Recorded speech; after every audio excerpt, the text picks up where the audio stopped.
बात करेंगे खबरों पर विस्तार से, लेकिन उससे पहले सीधे आपको यहां से ले चलते हैं अयोध्या की ओर, जहां पर आज मुख्यमंत्री योगी आदित्यनाथ अयोध्या के दौरे पर हैं। कार्यक्रम में वो शिरकत करने पहुंचे हैं। मंच पर मुख्यमंत्री योगी आदित्यनाथ का स्वागत।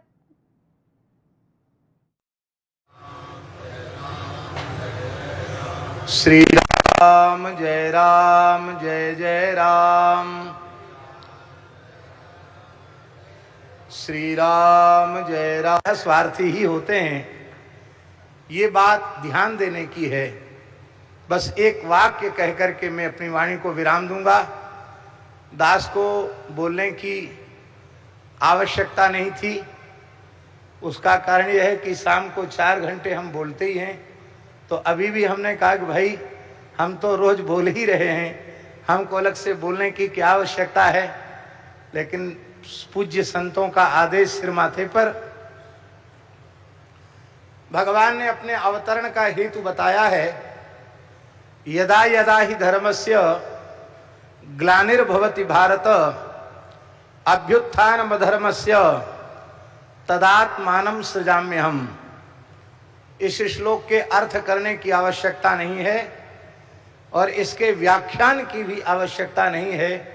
सभी विज्ञ महापुरुष यहाँ विराजमान हैं। हम केवल एक शब्द पर ध्यानाकर्षित करना चाहते हैं, तदात्मानं सृजाम्यहम्। इसका एक अर्थ तो है मैं अपना सृजन स्वयं करता हूं, मैं अवतार लेता हूं। दूसरा अर्थ तदा आत्मानम, मैं अपनी आत्मा को प्रकट करता हूं। और आत्मा कौन है? तो श्रीमद् भगवद गीता में भगवान कहते ज्ञानी त्वात्मैव मे मतम। भगवत स्वरूप की शास्त्र के द्वारा परोक्ष अनुभूति और गुरुजनों की कृपा से साधना के द्वारा अपरोक्षानुभूति से संपन्न जो महात्मा हैं, उन महात्माओं में पूज्य दिगंबर अखाड़े के श्री महंत पूज्यपाद प्रातः स्मरणीय श्री रामचंद्र दास जी परमहंस जी महाराज, वो वस्तुतः भगवान श्री रघुनंदन की आत्मा ही थे।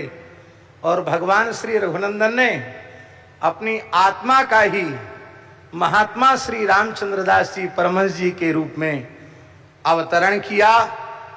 और उनके उस अवतरण का, उनके उस दिव्य संकल्प का यह दिव्य प्रभाव हुआ कि आज समग्र विश्व में वैदिक भारतीय सनातन सभ्यता का आदर करने वाले आस्तिक लोग श्री राम मंदिर के, श्री राम लला के दिव्य भव्य मंदिर का दर्शन करके अत्यंत आह्लादित हो रहे हैं।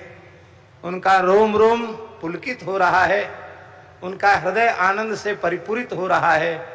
ये उन महात्मा के ही सत्संकल्प का प्रभाव है।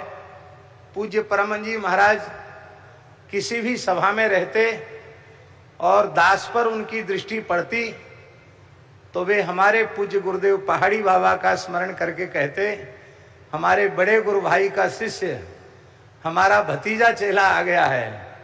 और सभा में देखकर ही अपने निकट आकर बुलाकर अपने निकट मुझे बैठाते।